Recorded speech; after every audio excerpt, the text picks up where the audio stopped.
I am going to scroll through our forum where we have podcast questions. So if you guys ever have a question you'd like for us to answer on the Gloveworks podcast, hop on over to our forums at mygloveworks.com. Make a post. We already have a thread called podcast questions, and we'll go through. We'll answer the questions that answer every single one. You darn tootin'. Without fail. Yeah, the first question we have on the forum is from _VO. He says, pretty much asking about how much money has gone into Gloveworks and what the money has been spent on. So I went digging through all my paperwork. I called my accountant, and basically, after digging through all the expenses over the past 10 years or so, I came up with the numbers, and the numbers spent on the project, and actually the money received is actually shocking. I've never actually gone through and added up all the numbers, but the grand total of cost invested into Gloveworks over the past 10 years is $5,000. And the money received in donations is $3,800. So, all in all, I'll take it. I thought I was taking a way fatter L on this project than I had thought. I'm pleased. I'm pleased with that return. Is this just really a passion project? So it's like what you're losing $10 a month. I don't. I'm not sure. I mean, this over 10 years. Over 10 years, losing. Yeah, whatever. Oh yeah. I suppose. Yeah. 1,200. Yeah, ish, somewhere around there. So that's like a Spotify subscription. Or money well spent. Yeah. What specifically are you spending money on for the project? So we host all of our servers on virtual private servers from when we use the host NFO servers, and we also use another host, Winter Node, for Chicago. And we just rent virtual private servers that run the Linux operating system on them. And then we just shell in and start installing and setting up all the software we need on top of that. We do not just rent the generic game server from a game server provider, because the cost goes up significantly when you're just renting a server on a slot-by-slot basis. So I've gone down the VPS route for the hosting expenses because, one, I have the skill set of being a Linux system administrator. I have no problem setting up my own servers in a Linux environment, and when you do that, it keeps the costs quite low as far as running servers that way in comparison to what the costs may be if you were to rent a server on a slot-by-slot basis. It ultimately really cuts it in half. So the way it comes out to be right now is each server costs roughly $20 a month to keep online. And if we were to rent the servers from a DAT host or something, the servers, it would cost probably about $40 a month per server. So it's a bit more work on the development side of everything. But the long-term savings is where it's at. Nice. So that's the hosting. So that's a game server hosting, and then there's web hosting that hosts the website, and in CS:GO it would host the fast download server and any other I guess we have a few different web related projects now for Gloveworks, like the mygloveworks.com/leaderboards, mygloveworks.com/history. What else? Just all of our databases. Yeah.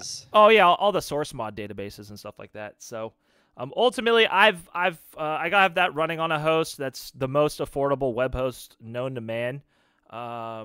and that costs like I think it's like it's $18 a month. No, a year. $18 a year. That was about to be Yeah, scary. yeah, That's a lot. Okay.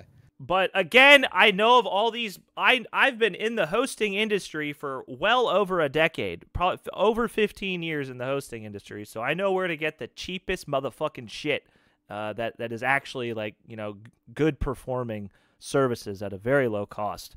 And with this experience, I transferred this skill set over to the Gloveworks project to keep this fucking bad boy online. That's actually something that's like the biggest fucking mistake that I see so many gaming communities just go belly up because of costs associated with running these fucking servers. Because it's not a fucking joke, man.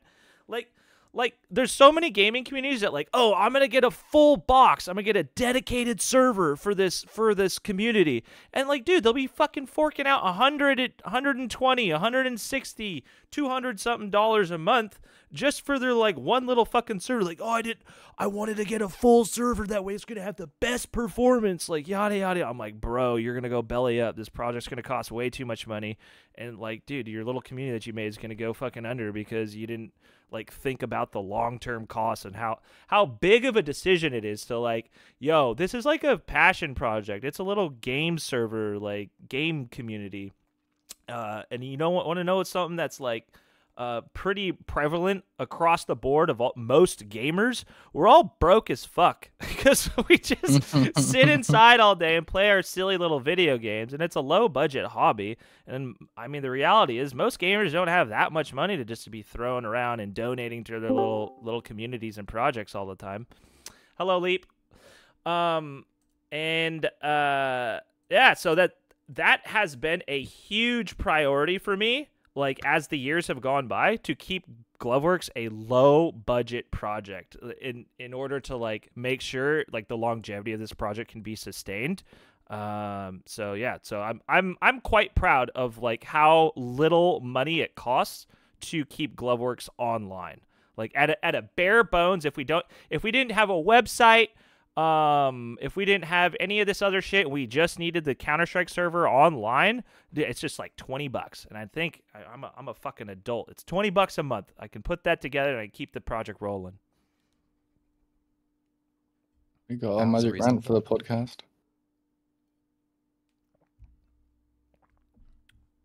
So now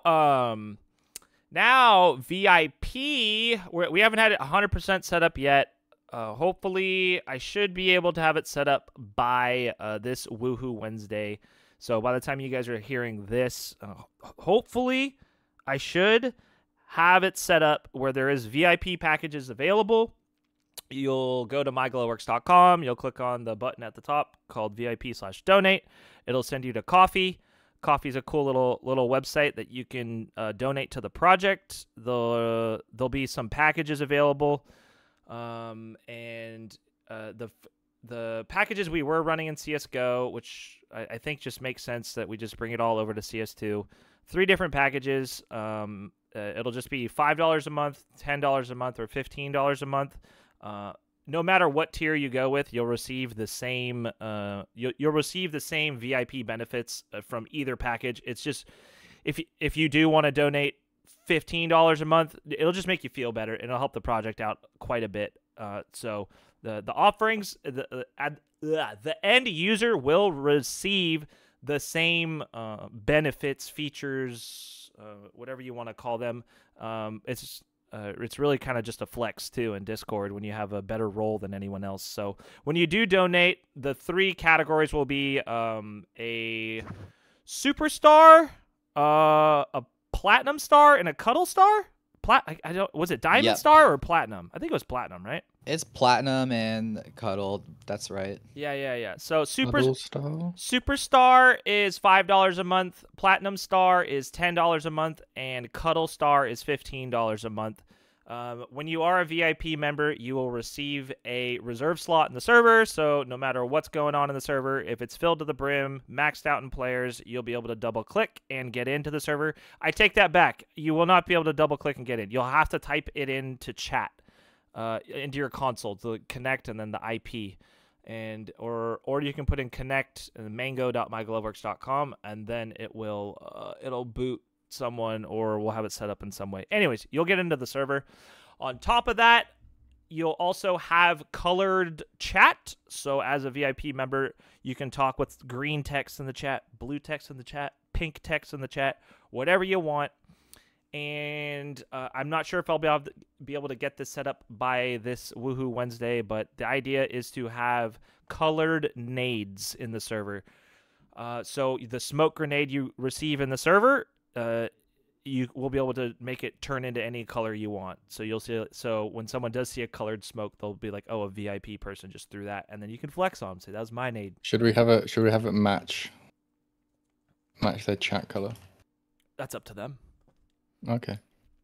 So with that said, yes, we do have nades in the server now. They are back. The kill streak rewards are now in the server.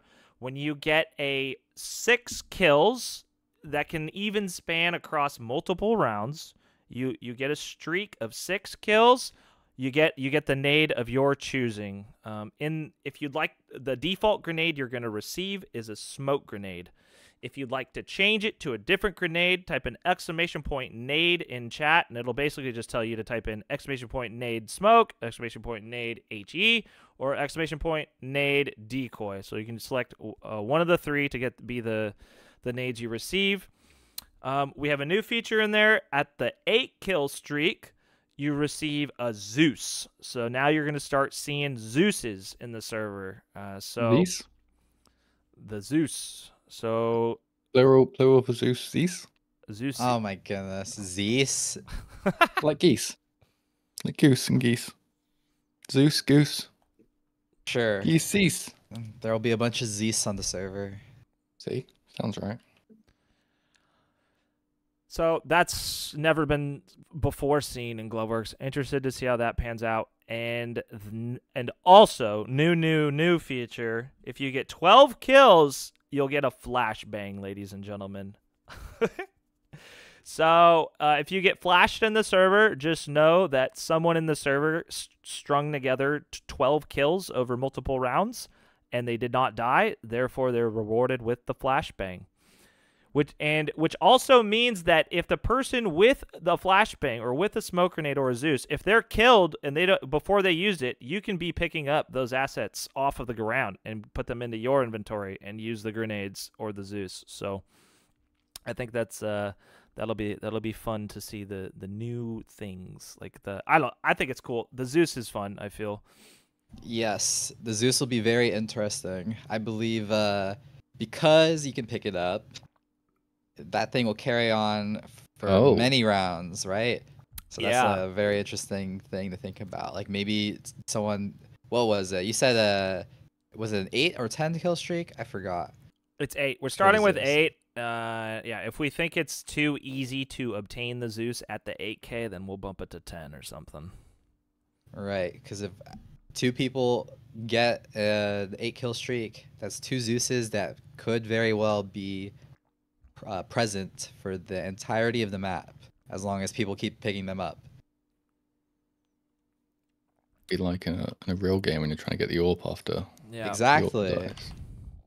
And then we've never included the flashbang as an option because, I mean, let's get real, it's a fucking terrible idea. Because, I mean, most of the time people are just going to throw a flashbang and it's to flash everyone on the fucking map, including their team, your own team, and the opposing team. Like, it's fucked. But it's toxic and fun, so why not?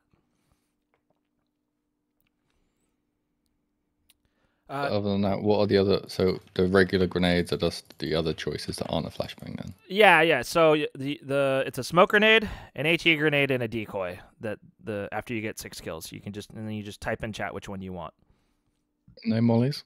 No mollies. We've tried mollies before, and it doesn't work because inevitably, since we don't have friendly fire 0, so. You can just throw a molly down, and then your own teammates just run through the molly, and it's fucked. Big game of strats. Yeah, so that's why there is no molly. Makes sense. I just had the idea of bump mines. Oh. I don't know if those things exist, I was unfortunately. about to say, yeah, are they in the game? Nah, they don't. But that that would be funny. 14K bump mine. You just spawn, you place it, and you fly across the map. Yeah, and then you never just fucking die. 'Cause you hit Unless the you're on ground. Orb Somersault and you get to the tree. Yeah. So new nades in the server, super fun, and then we now have an FOV feature where you can type in !FOV and then a number, like a FOV 120 is the easiest simple one to do. So it's just in the chat, you type in !FOV space 120, and then it'll literally change your field of view.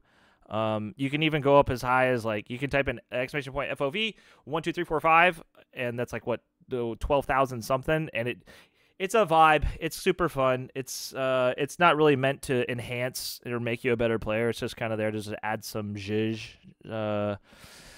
Just something fun to do in the server, just to change your FOV. And then if you want to set it back to default, just do FOV 0, and then you're chilling. And then, so Chewy's been working on the leaderboard with some stats a bit more. Chewy, why don't you tell us about that, dog? Oh, yes. Nothing much so far. A small changes on the main leaderboard. I moved the server banner info to the top and made some styling changes. And I guess another feature we're working on is if you click on the player name, it'll give you some more detailed stats like total kills, total deaths, and player sessions. But that's still being worked on. But other than that, that's pretty much all. Nice. Yeah. So Untro on the forum has a question asking, have you ever considered expanding Gloveworks into either new CS2 servers or maybe even outside of CS2? I have an answer, and the answer is no. I've been running servers for a very long time, and I know how much work it takes to maintain one server, let alone multiple game modes and game types.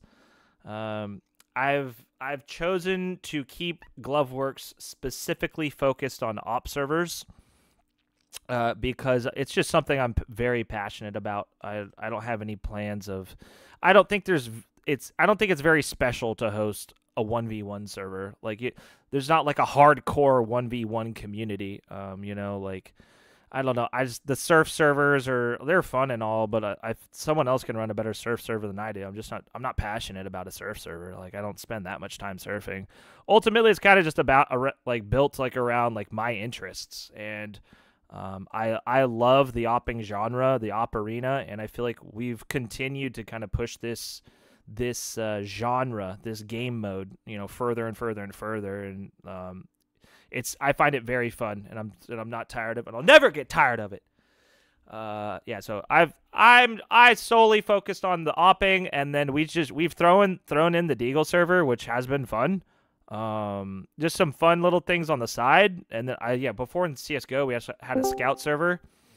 Muff, welcome to the podcast.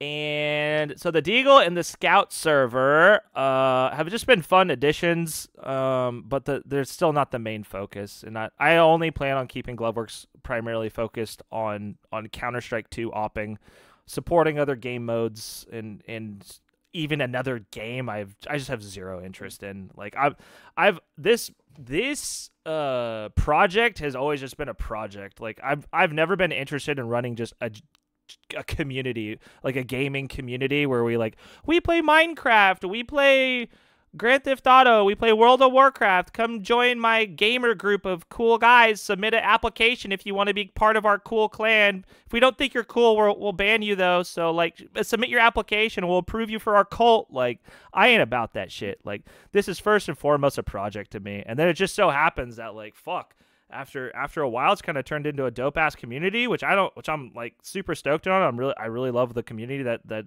has been created. But yeah, it's I have no interest in just being a general gaming community. This is first and foremost an opping community, and the number one priority is farming the fucking points and shitting on shitbird oppers, so we can win some fucking pizzas in this bitch. Let's go, op server. I agree. What about like older versions of Counter-Strike? It's so much work spinning up servers for more games. Like, we can barely keep up with the maintenance and development of the one CS2 op server. Like, are we capable of spinning up like servers for other games and doing it? Yeah, but like the juice isn't worth the squeeze. Like, it's so much effort to like start maintaining other games and shit. It's just not worth it. Especially if none of your current community wants to go to different games. Yeah. Let's just stay in our lane. And I mean, shit, at this point, we're one of the last standing CS2 server communities to fucking exist in North America. Like, period. Most other communities are fucking dead now. Like, they're not, I mean, it's the community server landscape is just getting harder and harder and harder to stay alive, and we've somehow fucking done it miraculously. So, yeah, we're just going to stay in our fucking lane and do this opping thing right and better than anyone else and keep pushing the fucking boundaries of what's possible in an op arena.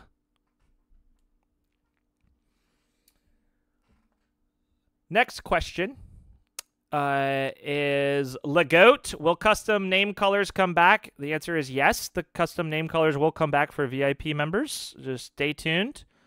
Oh, and then haczr with the question, why the name Gloveworks? How did you come up with it? Great question, haczr. I'd be happy to tell you.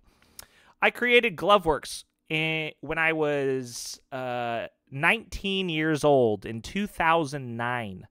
At the time, I was going to a lot of raves, and a fun thing to do at rave shows is when you're all fucked up, some dude with gloves that they're called light show gloves, and it's basically a dude with like he has white gloves on, and his fingertips have LEDs on them, and they do rhythmic like motions and stuff with their fingertips, and they fly them by your face, and you just sit there and enjoy the light show, and it's called gloving, and so since that was the vibe at the time, I thought of the name Gloveworks, and I rolled with it, and here we are. That's the lore. That's the lore. Gloveworks, baby. Oh my god. Get your rave on, all right? Get your rave on. Be about it. Be about it. And that's all the questions we have from the forum.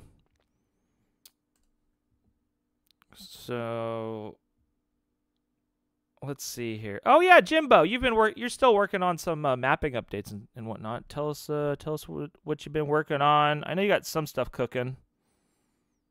Cooking. Asylum still slow cooking. Been busy. Heat. It's just out of dev textures now. But I've also been busy fixing a few map issues. So Orp Creek, we've re-added the spawns to either side. Because Magic made the change to focus the spawns at the back rather than have you spawn to either side of Creek. But we've added them back because it's been played. How long has it been back on the server? What, a year or something?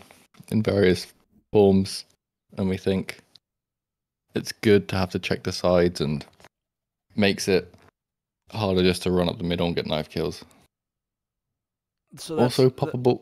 So what you're saying is on Op Lego Mini India and Op Creek, the spawns have been put back where we can spawn on the left and right sides. Yeah, well, we had that. It's because when we remade Lego Mini India, we left the spawns on the side to see how it sort of to contrast the two maps. And we found that having a few side spawns adds the variety of where people can be, and it means you can't get away with so many things. Bit hard, more anxiety. That's good. And That's good. We love a good amount of anxiety. I love it. I love the change. I did change. Like I'm in India, I took away some of the side spawns because you were spawning in front of a wall, basically like facing wall. Felt bad. Got rid of it. If it feels bad, it is bad. That's right. What else? Oh, retextured RP94. Still a bad map. Waste of time. You did Doodle Bop. Retextured Oh Doodlebop. yeah, you completely retextured Doodlebop. Yeah, I spent what, 4 hours redrawing the textures because previously we used AI upscaling on the original textures. But I was looking at it and I was like, there's so many artifacts in this. And it is a vibe, it's still a vibe, but the textures were so non-manipulable from my standpoint. So it's just a color layer that I'm trying to pull out height maps and normal maps. So I redrew them, so there's a lot more control I have. And it took maybe 2 hours to set up the workflow, and then another 2 hours to draw them and make them PBR materials. And then just slap them on. And yeah, CS has had some updates, sneaky hammer updates. Because we were comparing some old maps. Right. From when did I initially? So I also did Gulag. Yeah. So that first posted April.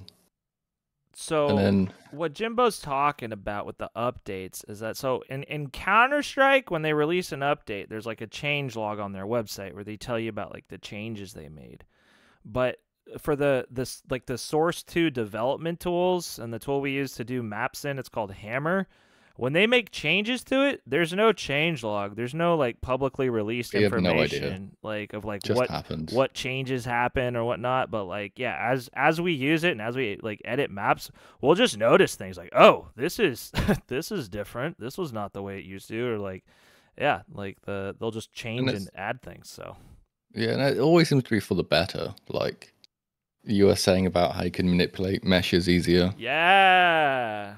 You can you can actually stretch a face now, like by pressing Q, and before you'd have to select the edge and then move an edge out. You couldn't just select a face and then change an edge. So yeah, other things like initially all light entities were white, but depending on what variation you have them set, either dynamic or stationary, there'll be different colors. So if you learn those colors, I guess it's easier to tell what they are. Little things. And then sneakily, the compiler itself has changed. Got better, maybe. Because I didn't change any settings for Gulag, because I had to go into Gulag and fix a pixel walk. Fix the pixel walk. And then comparing the before and afters. Just some of the lighting information has been, I guess it's been projected more accurately. Is what I can take away from it. All right. So where it's taking the normal map information, particularly on, so Gulag has a bunch of red bricks, and they look very nice when even though it's a flat texture, normal map makes the light look like it's hitting each brick individually, casting little shadows and little highlights, and they're a lot more accurate now than before, which is something you couldn't tell until you literally do get pause, set pause, take screenshots and compare. It's really interesting to do. Those are sneaky little updates. So yeah, fixed Gulag, the pixel walk that I only got told about 2 weeks ago, to be fair. Yeah, a lot. I mean, there's plenty of people that played Gulag didn't even notice the error, so it's pretty minor, but it's still an update. Yeah. Yeah, so mini India got the spawns taken away from the wall. Yeah, you moved them back. You moved them back. Yeah, well, I actually removed 3 because there was 6 each side. Oh, okay. Fair enough. So, yeah, initially there were 32 spawns, 12 of which being on the sides. But I liked the creek numbers of spawns being 18 in the middle, 3 on each side, which means you have a 25% chance of spawning on either side. Cool. Which felt good. So I've implemented that into Lego Mini India. Roost, there's a water frame rate issue. Yes. I've yet to. It's next on my list of maps, but I don't know how to fix. I don't know how to go about fixing it. Cheaper, low quality water. Yeah, that's what I'm afraid of. You don't like doing low quality stuff. No. And then I guess the other map, Goni. Yeah. On the workshop as Toonie. Because it's Counter-Strike 2, not Counter-Strike Go. True. Perfect map, no issues. And when did we release this? Was it 2 weeks ago now? 21st. Oh. A week, 5 days ago. Yep. And someone in this Discord channel found something. Oh yeah, there is a little something to find, isn't there? There's something is chewy here. Yes. I happened to stumble upon a very secret to opportunity, let's say. Okay, let's say he's posted it on the forums. So I guess you're going to find out what it is. There's a little sneaky Easter egg on the new Opgani, and if you want to see what that Easter egg, that little secret, is all about, you're gonna have to go to mygloveworks.com, click on the little Opgani secret thread, and take a look. Or load up the map, try find it yourself. True, very true. Head over to the workshop, subscribe, load it up by yourself, run around, see if you can get something to happen that doesn't feel normal. Some other fun stuff on the maps, and it's been the talk of the town, is all the DannyTroy stickers on the maps. Mm-hmm. Everyone's been loving them, just being in their little DannyTroy spots. Yeah, it started with eggplant. Yeah, pretty much. Because there was 1,000 stickers on eggplant, so I thought that'd be funny. And now everyone's going crazy. They want them on all the maps and all the spots, but one spot per map. Yep. And then haczr sent and posted on the forum a video recording DannyTroy playing in the server and then slapped some lo-fi music over it. It's fucking badass. So definitely go check that shit out. It's dope as fuck. So I believe we asked or suggested. Yeah, dude. The Gloveworks army, bro. Fucking Gloveworkers. I'm putting it out there. We need a little intro music, a little jingle. Oh, true. You know, whatever you're feeling. It could be anything. Just something. For the Magic has to do podcast, more you're work saying. For the podcast. Yeah, for the podcast. So 1, you can make something. We'll put it in the podcast. We're not that fussy. 2, you're making Magic do more work. And isn't that what we want to do? It's honestly fucking sucks. I personally don't like video editing. I just don't enjoy the workflow. I would much rather spend 5 hours making a map than spend 20 minutes editing a video. Yeah, right now the way we record this podcast, I just have it set up in OBS, and I hit record, and then I drag and drop this motherfucker to YouTube, and then the most I'll do on YouTube is use the little editor on it. I'll crop it to a specific point so that podcast starts at a good spot, and then bada bing, bada boom, there we go. That's the way I like it. Just get it done, get it released, off. get it out. But now if we have a fucking intro song, which would be great. Don't want to discredit anyone from doing it, but Every good podcast now has every one. fucking time I post a podcast, I'm gonna have to actually do some video editing and drag and drop it into the beginning. Fuck. I should be able to. I'm quite certain I should be able to still be able to do it in the YouTube video editor. So I think that's going to be my saving grace. So I don't actually have to like compile and render like a video on my computer.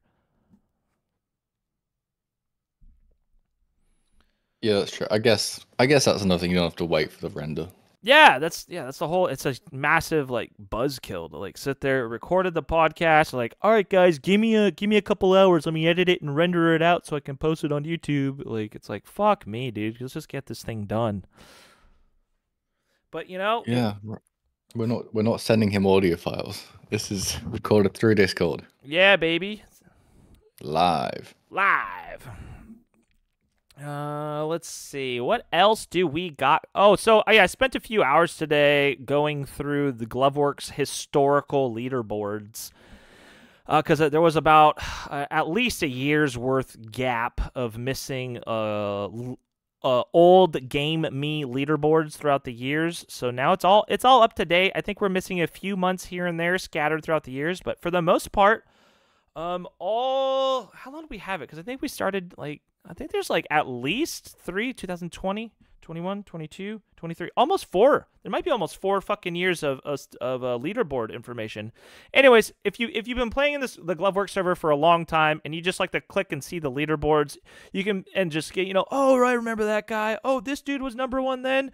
Like, so every month we've tried to save a snapshot of the leaderboard so you can see like how many points someone had like 3 years ago and like February 2021. Who the fuck was playing on the server? Who was the #1 person on the leaderboard? Who was #3? You can try and find yourself and stuff. Anyways, that kind of stuff. It's all saved. So you can go to mygloveworks.com/history, mygloveworks.com/history, and then you could just kind of click on the month and like check it out. They're all as time went by, we got better at organizing and whatnot. But yeah, even before we started doing monthly resets, so there's an entire year gap of like because we didn't do monthly points like in point reset and giveaways like on a monthly basis till 2020. So there's still one huge chunk. You can see a snapshot from 2019 and then another snapshot in 2020. You can see all the people that have been playing and whatnot. It's cool if you've been playing here a long time. It's definitely a throwback to hop on there and see all the old players and aliases and usernames and points that have been thrown around. Speaking of the month reset, Chewy wanted us to remind you of that. True. It is coming up to the end of the month. It is. So, we do the points reset at the end of every month, and the winners declared, and the points are reset on the last day of every month at 7 p.m. Pacific time.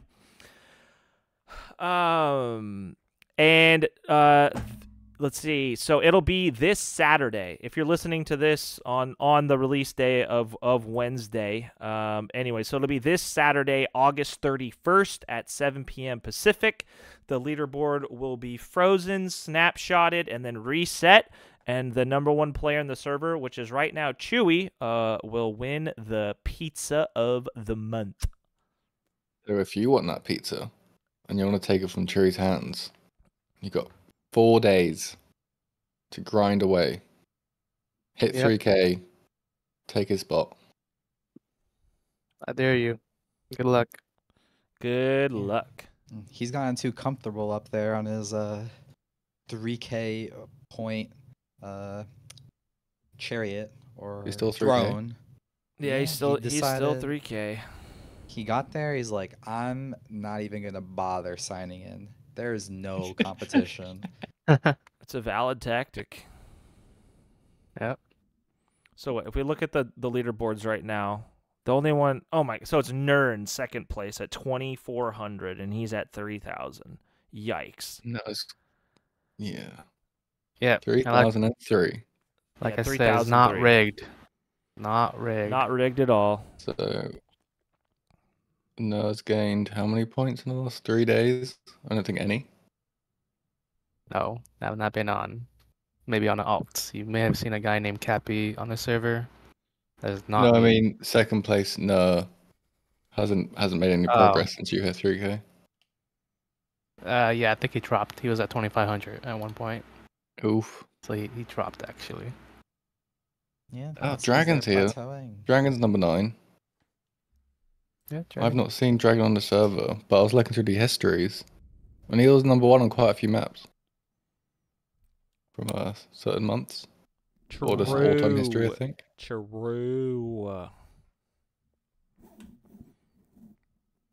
I didn't know he was still around. That's cool to see. Yeah, OG players. It's kind of haczr sliding in number 10.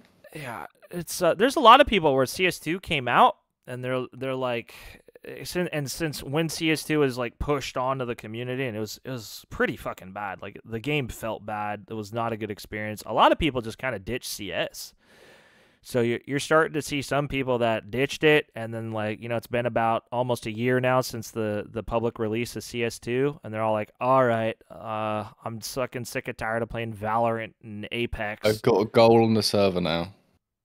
I've just looked up. So first of Magic, you've dropped 100 places. Second up, there's a second Jimbo on the server. Is there really? There's a second Jimbo on the server. I'm is. currently above him by 500 spots. So as long as I maintain that, I'll be happy. Okay. I'm going to hold you to it, And bud. at some point, yeah, easy. I need to know if I'm number 1 EU player. Oh, that's interesting. That's all, you know. I've not. How many players? 2,000 entries and rated 700. I don't know. I've never seen another EU player, so I'm default number 1. True. What I'm saying. It's impressive, if I'm being honest. Thank you. Krieg, I was doing pretty well with last time I was on. I went to Eggplant and I was like 3 and 18. I'm like, no, thank you. But that's my fault. I kept going for the crate peak on the left, which I'm just not going to win that fight. That's fair. 150 ping. Gotta be a sneaky boy. I was being a really sneaky boy on Creek, to be fair. But DannyTroy inspired, but moving. Yup. And then Vio also just made a post about calladmin being put back on the server, and it is possible. It's on the list of things to do. I'm not sure when we're gonna be able to get to it, but it's definitely on its way. It's definitely in the works. So just calladmin will make a comeback. So there will be a way to somehow notify admins if there is a cheater. I know at least in the past week, I think I for sure banned 2, maybe even 3 cheaters. So since the server is picking up in popularity, it's to be expected that we are going to start running amongst some more and more cheaters in the server. So yeah, we'll have that calladmin feature soon. That way you can call an admin to get someone removed. How many admins are there? Do you know? A lot, actually. I could just kind of Yeah. click around. Have a number? Anyone near you? Probably about, I want to say like 80. But so okay. these are just people that so this admin database, I think I've been like managing for maybe like 4 or 5 years. So it's like, yeah, it's like, there's no like clear definitive way where I like give out admin. It's typically like if I see someone that plays in the server a lot, that vibe check. Not even, dude. I've made some questionable decisions. I mean, dude. Okay, so yeah, I've definitely given admin to questionable people. Being Pro and Xeon. I mean, they're like these two kids that would just play in the fucking server and mouth off to everyone. And I still love them to fucking death. I just saw him the other fucking day. Pro, shout out to Pro, bro. I love that you're back. Xeon, get your ass off of Xeon's playing, what's that, Roblox? Xeon, get your ass off of Roblox. It's fucking stupid. Pro's back. It's the fucking shit.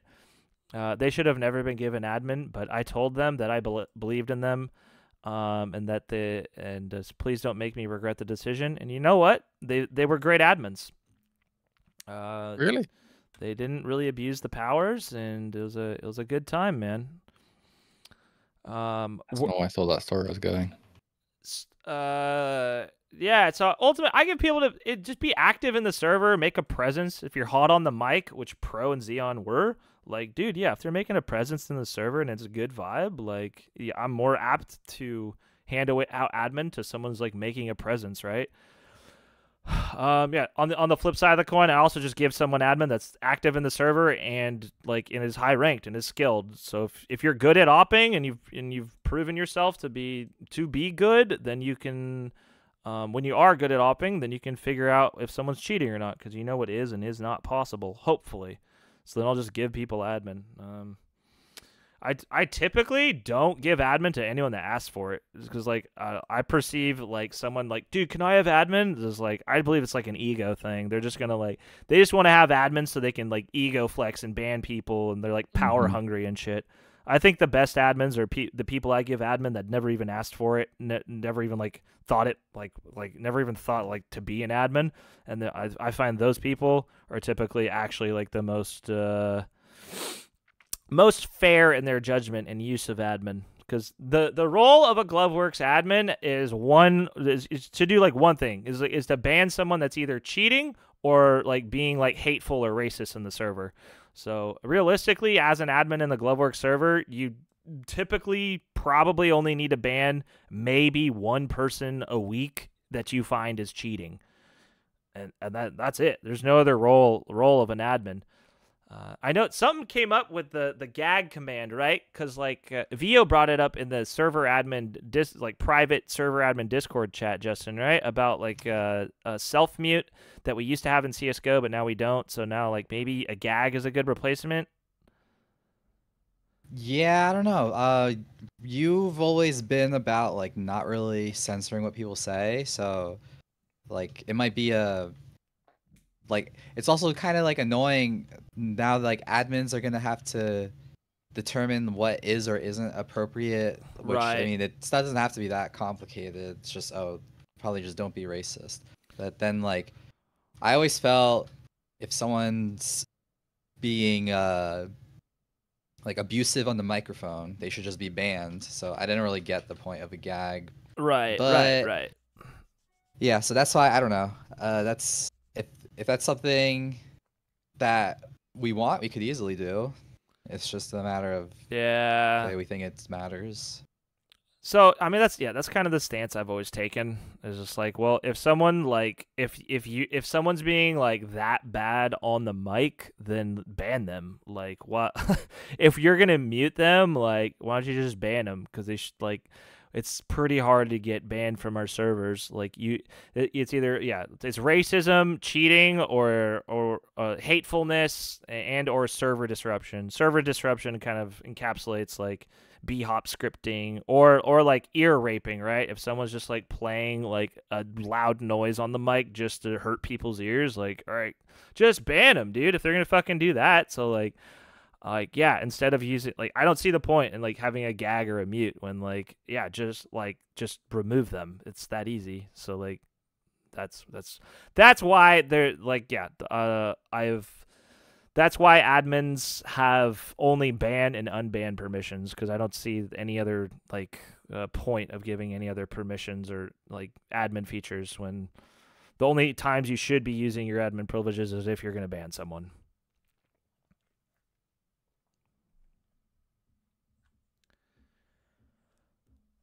So I think that's kind of it for all the recent developments and updates inside the Gloveworks world. So look out for some VIP features coming out.